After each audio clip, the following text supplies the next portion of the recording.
think we should look at it more from humans, right, beyond even media itself, right? So basically what happens on social media is a reflection of what happens in day-to-day life, right, and what happens in society. So media does basically amplifies it. The same way media amplifies bad behavior, it's also the same way media would also amplify good advice.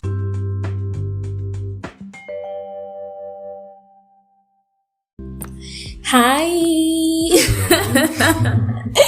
Hi everybody, and welcome to another episode on the Value Cafe podcast. Today is going to be a great day as usual. Thank you so much for joining last week's episode. I got your feedback, and for the people who asked questions, I'm definitely going to be replying all of you, so watch out, okay? I have someone who is a literal growth hacker in the house. His name is Olumide Adaramoye. Hi Olumide, welcome to the show. Hi Esther, I'm glad to be here. Why are you not doing melo? Okay, so do you want to tell us about more of what you do? Okay, so I'm Olumide Adaramoye. I'm a growth hacker, and basically, I think what I do is basically I can be captured into, I look for users. I try to get users for the clients I work with, basically. Okay, because actually, the term has been flying around a lot. There's nowhere, especially if you're on tech Twitter or business Twitter or startup world, you shall see growth hacking. And me, in my own head, as someone who is like invested in personal growth, I was like, is there now a new way to hack your own growth? Maybe you don't have to do the hard work of self-discovery or the hard work of this or hard work of that. Maybe you just hack it and somehow you just become this wholesome person overnight without doing the work. And also, do you want to go into details or? Okay. So basically, growth hacking, right? So growth hacking is basically a concept that was coined by someone called Sean Ellis, right? And he coined it early 2000s, and basically came from when he was able to pull off massive growth for the startup he worked with then, which was, I believe, LogMeIn, right? And he was able to pull off massive growth for them by using little innovative technical things that he called hacks, basically those technical innovations that was able to leverage on to basically acquire new users for the startup, even compared to his counterparts and the competitors who had like large advertising budget and they were all over the billboards, all over the radio. He didn't have that budget, but with little technical innovations, he was able to still compete with them, gain a lot of market share. And I believe LogMeIn, the company he worked with was ranked as the 8th gaming startup then. So that's why he coined the word growth hacking. Basically, the concept of growth hacking is also coined on a very important framework, which is known as the Lean framework, which is the build, measure, and learn framework. And with that framework, you can easily apply it also to your personal growth, right? So the build, measure, and learn framework is, rather than you deciding to assume a lot of things about your personal growth, about how to get to your goals, right? Build, measure, and learn basically enables you to first create what we call, in startup, we call it minimum viable products, right? But for yourself, for your personal growth, you can call it maybe a minimum viable experience, whereby you are able to, you have a experience that mimics what would enable you to achieve whatever you want to achieve, right? You test multiple of those experiences, you test multiple of those activities and see which has the highest upside for you, right? You measure which has the highest upside. The one that has the highest upside, you basically leverage and double down on it, right? So that's the build, measure, and learn. And the ones that do not have big upside for you, and you see they are not necessarily guaranteeing you the results you want, you can easily cut down on them, or you learn from them and you revise that to double down on things that are giving you the better upside. Okay, that makes sense. So for instance, I realized that binge watching on YouTube it's not going to be helping my ministry anytime soon. Well, it depends on what I'm watching, but you get what I mean. Yeah. And then, oh God, my series. And so I just, I observe, I measure, I learn from it, and I'm like, oh, I need to cut down on this. Yeah. I need to do more of this other thing. Yeah. Maybe sleep more, right? Right? You need to tell tech bros that one too. Please, let's not even start that one. And speaking of tech bros, like, it seems like a lot of them are in the mud these days. Horrible bosses, hashtag, and everything like that. Well, that's happening currently, and think it's just a phase, as many people term it, it's a phase within the industry whereby we're also basically growing and learning. And so while we have horrible bosses now, it's just a phase, and very soon they will learn from their experiences, they will learn from their mistakes, and they will reset, and we'll have basically better experiences for both employers and employees. Okay, I guess we can hold on to that hope, and maybe then we can now look back and be able to say, oh, if not for the whole exposure that happened, and then the whole hashtag and people coming out to speak about their experiences and all of those things, those people might not have received a wake-up call to wake up and adjust and all of those things. Which now brings me to the whole social media thing and the social media in general, right? Like, do you really think it's that effective? I know there's a lot of pros, there's a lot of cons and anything, but is it not just... Because sometimes some people are of the school of thought that these people are just like jumping on the bandwagon and trying to activate certain people online and influence them to do these things to maybe have some behavioral change and everything. And while it works, can we still... Is there a means that by which we can measure how effective it is? How... I mean, I can come online, take something, say, oh, I've changed my behavior, but is it sustainable?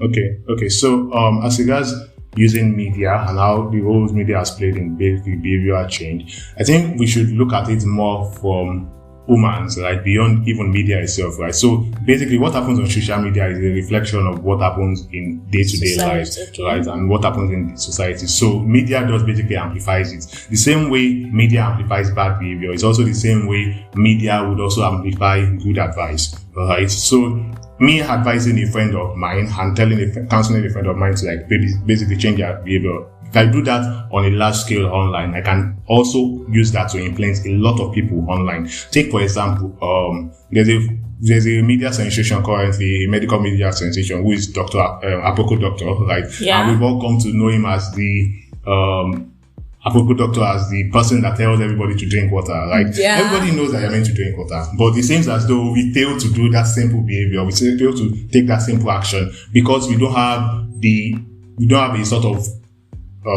constant reminder for us to do that. And what Apoko Doctor basically do is leverage media, leverage entertainment, leverage media to basically pass across his message in different forms such that it sticks to you, both in subs, in funny videos, in tweets, in jabs, right? It just sticks to you. And when you maybe see his tweets, right, basically you know that okay, you have to go and drink water. Or if you basically there's also, if you look in the mirror and shout and maybe say drink water or say water 3 times, Apoko Doctor will appear to you. Right? That's an example of the power of media, right, in helping people to change their behavior. Another example would be in the last 5 years, right, there have been proliferation of different savings app, right, from Carrywise to Piggywest to Money Africa. And what that has helped us to do is to help more Nigerians, especially young Nigerians, to change their approach towards money, to change their approach towards money. Their financial intelligence has improved, and also there's a sort of savings culture that Nigerians now have. Before 5 years, what we do was 5 years, 10 years, what we do was maybe save in bank and our money depreciating. But now the average Nigerian knows that if he saves his money in maybe a bank, his money will end up depreciating compared to if he saves it in a treasury bill that has similar rates to the inflation rate, or if it saves it in maybe a rice vest stock or in the piggy vest, right? And now we even have the jokes of people saying, "Oh, women have money in their piggy vest." Just check their piggy vest, right? Women have a lot of money in their piggy vest. Women have a lot of money in their Carrywise. So all these products with their media campaigns, with their marketing campaigns, have also helped to shape cultures, right? Carrywise has shaped the media culture, the savings culture. We can say Apoko Doctor has also shaped healthy habits of culture. Oh, okay, that's true. That makes sense. But then, and I like to believe that even if they might not be able to capture everybody, because some people's argument is like, oh, what about people who are not on social media, people who are not tech savvy, who are this and then they are left out, and we're like, well, we like to assume that we ourselves are on these platforms. We are not like in isolation. We are not reclusive. So it's a ripple effect kind of thing. True. You see this thing on social media, you apply it to your own life, and then you share it to your own community, to your grandma that is not online. Even though a lot of them are online. And you can also start your own scare tactics, just send it to them on their WhatsApp or their WhatsApp and say, if you don't drink water now, you will faint in 5 days. Yeah, and they send it all their, so all of those things, and of course, word of mouth and everything like that. And I love what you said about that media actually amplifies. It amplifies, whether it's something that is good, whether it's something that is bad. Media amplifies. Media simply, like, is a reflection of society. It's a quote like, okay, that is more for art. Like, art is a reflection of society, and then in this context, you can say, media is a reflection of society. Even though maybe it works hand in hand, we get stuff off media, and then we get it, and then it's a cycle. Thank you very much for the English show. Sorry. So then, how do you think that someone can be more, say, deliberate? Before I go to the being deliberate and intentional question, I'm going to come back to that. Can you give like maybe a perfect example, or maybe one major example for yourself, how media has how do I put it, influenced you to make a major behavioral change? Maybe it was something you started doing. Maybe how you got into your line as a growth hacker, because I think you have a health background, right? Yeah, I do. Was it media or whatever it is, but however it is, what example do you have? Okay. So I think media actually played a lot of role, and a major role, especially in my own career shift. Right, I remember quite when I was earlier when I was in university. Right, I have been very much fascinated with with advertising, right? So I love it a lot. I love when brands have like brilliant advertising and are able to capture my attention for 15 seconds, 30 seconds before I switch it to the next channel, right? So basically, the way it works is you have a TV, maybe a soap opera is going on there, you see an ad, and you're like, should I switch or should I stay, right? But I love how brands have been able to like capture my attention for that 15 to 30 seconds. And so it got me more curious, and I wanted to know, how did this work? Like, who are the people behind this? How do they do this? How are they able to like keep people attracted? How are they able to like come up with this different content? And that got me interested very much in marketing, right? So I remember in 100 level, 200 level, I did a lot of research as regards marketing and just like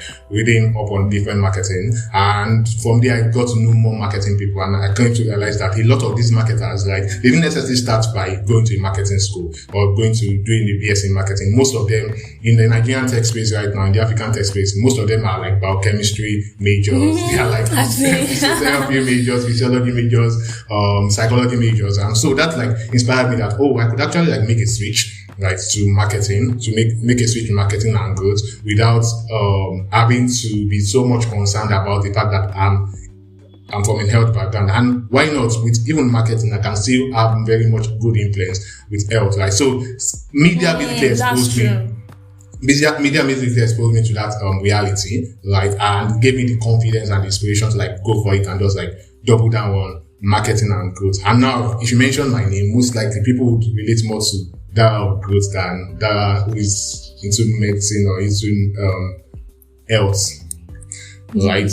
And one more example of how media has helped like to shape my own habits, I think, would be in my relationships with people, right? So through media, like, largely I've been very, very much of an introverted person, right? And our concept of introvertedness in the past has always been about, someone is shy, right? But by media, through media and through exposure to different, also other introverted people, like, you realize that most of these guys that do skits, that are content creators and influencers, if you go and meet them, you realize that they're actually very, very much introverted people, right? But they are still able to channel their creativity and their energy, right, into what they do. And so that has also like inspired me to move out of my shell and out of my cocoon to be more, to channel my energy to things I love, to channel my energy to things that I actually find very good and find passion in, basically. So I think those two ways, for my career and also my personality, media has largely shaped those two. Yeah, and you mentioned that you were introverted, and I want that because so fun fact, Olumide and I are on Volunteers of Africa together. Okay, yeah, shout out to VHA, and we know that sometimes when the whole place is just cool and quiet, and Timmy, shout out to Timmy Biggie of VHA, and then people are not really responding. Olumide will come and join Matt and just especially when Olumide wants to do a birthday shout out, you'll be like, I could always imagine. I always read his birthday shout outs in my head, with his voice in my head, because I can just imagine him on stage being a hype master and saying, this and that, or girl, kini, with all those, I'm like, kilo shell now, and all of those things. But then, I mean, we're able to see that with that we can safely express ourselves without literally having to be in people's faces, though we know that some people also abuse it and all of that. That's when we have nonsense trolls and bullies who can never say what they are saying online in person to the person that they are attacking, but they're just there doing keypad warriors and all of those things. So which brings me to the question I wanted to ask earlier about how can you then be deliberate about curating the kind of media that you consume and that you also put out, especially when you are thinking of improving yourselves personally and also as regards your career.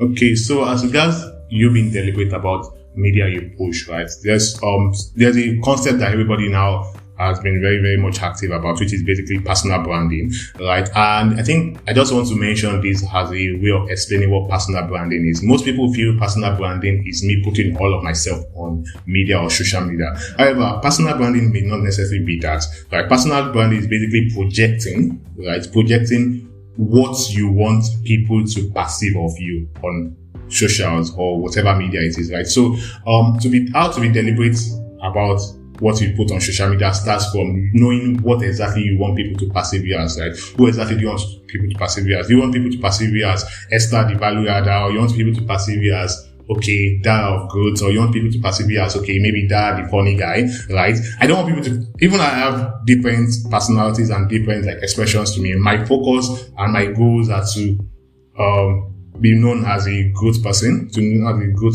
professional, a top good talent. And so that has influenced what I put out on social media, right? So the goal I have, right, what I want people to perceive me as firstly influence what I put out on social media, right? And so second is now knowing what we call the know, like, trust factor, right? So now you have a goal of what you want people to perceive you as, right? So for them to be able to perceive you as that, for them to cling to you, or for them to be attracted to you, they have to know you, they have to like you, and they have to trust you, right? And so your content or whatever you put out should be tilted towards them knowing more about you based on the perception you want them to have about you, them liking you, and also them trusting you. Then the way to do that basically is through, number one, giving them information, educating them on what you do, and also entertaining them in line with what you do, right? So I believe with first, you having setting your goals of what you want people to perceive you as. Second, knowing that for them to be able to perceive you as that, they have to know, like, and trust you. And then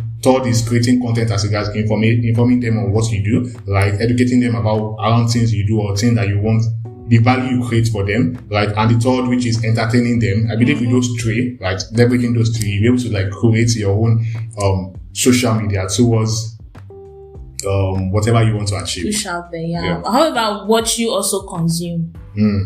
Okay, so I think for what you consume, right, it also follows the same pattern, right? Largely, you want to know what do you want to gain from media, right? So for me, naturally, my focus on media is, number one, to gain new knowledge, right? To get informed about different things that are happening, especially around my space. And number three, to get educated. And so because of that, the people I follow, the things I follow on social media are basically related to things as regards growth, as regards media, as regards digital marketing, as regards startup, as regards also largely entertainment and the crypto space, the Web 3.0 space, right? And so the people I follow, the engagement I do, right? Basically, as we all know, computer is garbage in, garbage out. The same way social media also, what you put out basically reciprocates to what you get, right? So what you engage in, when you engage more towards particular things, if you engage towards good things, more tech startup things, the algorithm basically works in your favor and brings similar content to you. But if you go ahead to engage in things like just random skits, right, the algorithm also works in your favor and bring back similar things. So largely, knowing what you want to gain from social media will help you in what you consume. That makes sense. And if you want a mix of both, just engage because sometimes it's not everything you're serious. You just watch the videos. Like me now, my YouTube now, they know that. Apart from all the TED Talks and the, Trevor Noah and this and that and, news and information and all of those things I'm trying to learn around health, tech, civic engagement. They also bring me cat and dog videos and some comedy stuff and all of this because cool. You had to be cooling down small and but of course being deliberate about clean fun, clean humor because there are so many different things out there, but that's topic for another. Okay, so Olumide basically just netted out on. I think today we've talked from growth hacking to a bit of personal branding, like the trust. I'm actually going to go sit down, build, measure, and learn from my life. Whether I just learned something, so I'm going to be throwing it around. Okay, just small thing like this. Esther, have fun. In this life, you need to build, you need to measure, you need to learn, and all of this. So I'll see around that. And if you are less concerned about putting anything out as your personal, I think it's okay to be, because I also don't want to push the perception that you have to be one person that is like all of those things and all of that. So, Olumide, thank you very much for coming on the show today. And yes, before you sign out, there's one thing I love asking my guests, which is why are you scared? Which is so you are into a lot of all of these things, growth hacking, this and that. If nobody would remember you for anything at all, or if nobody remembers anything from this conversation that we just had, what would you want them to remember about you from this conversation, or maybe generally about Olumide Adaramoye? Okay, so what I want people to remember about Olumide Adaramoye largely is Olumide is an example, right, of what determination, right, and consistency, right, and perseverance can get you, right? So all through my journey, I think those are like the 3 different things that have helped me all through. So for making the switch from medical field to growth, right, and also even doing growth right now, I think determination, consistency, and perseverance has been very helpful.